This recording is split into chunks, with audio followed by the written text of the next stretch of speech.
L'immobilier simplifié avec Patrick Lapalme. Oui, important de simplifier l'immobilier, justement, parce que pas toujours simple. Et puis, il y en a qui vont vendre ou acheter une résidence une fois dans leur vie. Il y en a qui connaissent ça pas mal, dont Patrick Lapalme, de l'équipe Patrick Lapalme chez Remax Prestige. Bon matin, Patrick. Salut Sylvain.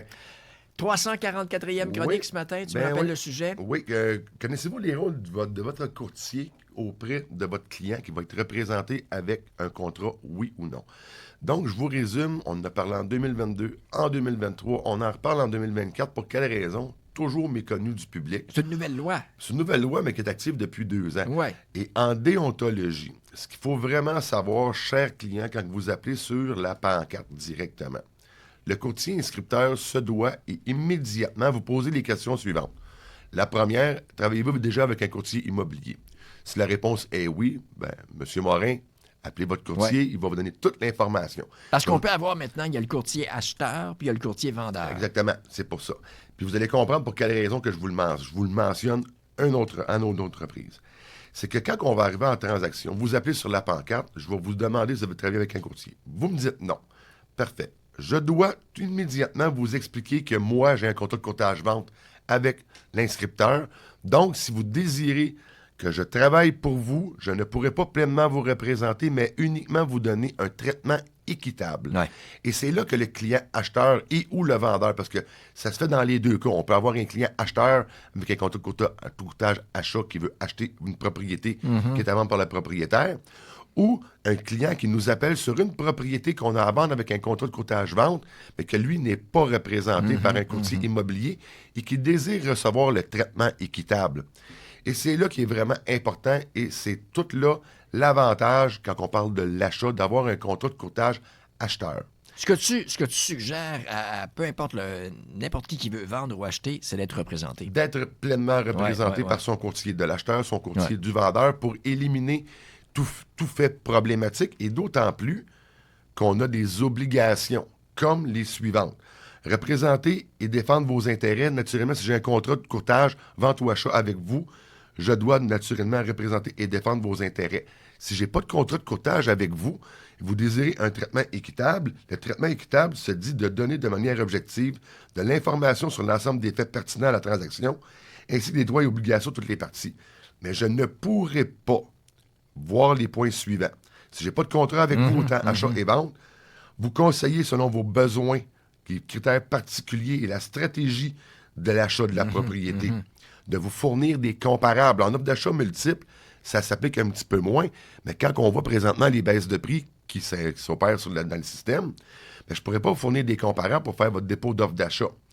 Vous conseillez au prix à formuler encore là sur votre offre d'achat. Vous conseillez sur les annexes et compagnies. Oui, je vais pouvoir vous conseiller, mais sans aucun conseil personnalisé. Donc, selon vos besoins, moi, je ne pourrais pas les écouter. Il va falloir que je fasse fi que je ne les connais pas. Aussi, ce qui va négocier, c'est là qui est important, la présentation des offres d'achat, négocier le prix et les conditions de l'offre d'achat en votre nom.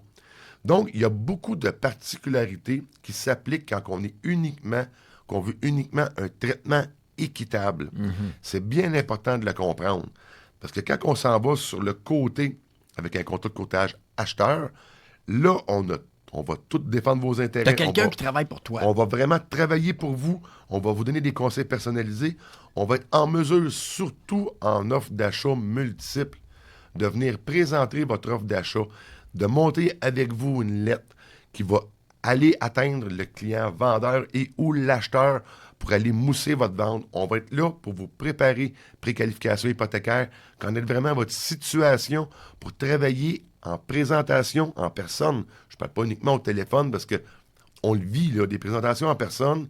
Il y a des émotions qui sont là. Il y a les gens, ils veulent en connaître plus sur le client qui va rentrer dans sa propriété et ça a une incidence qui est majeure sur la transaction avec votre courtier. Donc, vous avez dans l'intention d'acheter, de vendre une propriété. Malgré tous ces faits-là, moi, ce que je vous conseille fortement, passez plusieurs courtiers en entrevue. Même si vous m'appelez un exemple sur ma pancarte et je vous indique, bon, pour telle propriété, je peux vous donner un traitement équitable, travaillez-vous avec un courtier, vous me répondez non. Il faut que je vous explique c'est quoi vraiment travailler sur la pancarte qu'on appelle dans notre jargon, et je vais vous conseiller de vous faire représenter par un courtier immobilier, parce que lui va être en mesure de vous donner l'ensemble des conseils personnalisés que moi, quand vous allez m'appeler, je ne pourrai pas vous donner. Non. Et tu peux pas me représenter non plus. Si tu représentes le courtier vendeur, tu peux pas représenter l'acheteur. Je peux pas avoir deux contrats valides sur la même propriété. Transaction, Si ça viendrait qu'à arriver, il faut que j'annule un des deux. J'ai pas le choix pour pleinement vous représenter. Donc, quand vous êtes représenté avec un contrat, passez-en des courtiers en entrevue. Allez voir c'est quoi l'offre de service qu'ils vont vous faire. Vont-ils être présents à l'inspection, à l'acte notarié, durant toute la transaction, durant les prises de mesures, les vérifications de la propriété avec vous? Est-ce qu'il va être là? Est-ce qu'il va être en mesure aussi de connaître le secteur, ses particularités et l'ensemble des services que vous avez besoin selon des garderies à proximité, des écoles de tel type? Vous voulez avoir des services publics? Si vous m'en parlez, puis j'ai un contrat avec vous, je vais être en mesure de vous sortir tout ce qui va toucher vraiment vos besoins. Sinon, je ne pourrai pas vous en fournir. Donc, c'est très important, surtout quand on parle de fournir des comparables, quand on est uniquement un offre d'achat qui se dépose sur une propriété. Je ne peux pas vous donner de comparable si vous n'êtes pas représenté. Est-ce que votre transaction pourrait vous coûter une dizaine de milliers de dollars de plus? Ben, la réponse est facile à répondre. C'est oui. On le rappelle souvent, c'est pour bien des gens la transaction la plus importante de leur vie. Oui, effectivement. Si on veut réécouter une des chroniques ou te joindre pour vendre ou pour acheter. Facilement au 450-499-5544. Sur les réseaux sociaux, toutes les chroniques immobilières y sont disponibles. Sur YouTube aussi. Abonnez-vous. Patrick Lapalme, un but, une passion. Vendu. Matin après matin, on t'aide à te réveiller. 100 000 matins. Pour de bon. 100 000 matins. Au 103.5.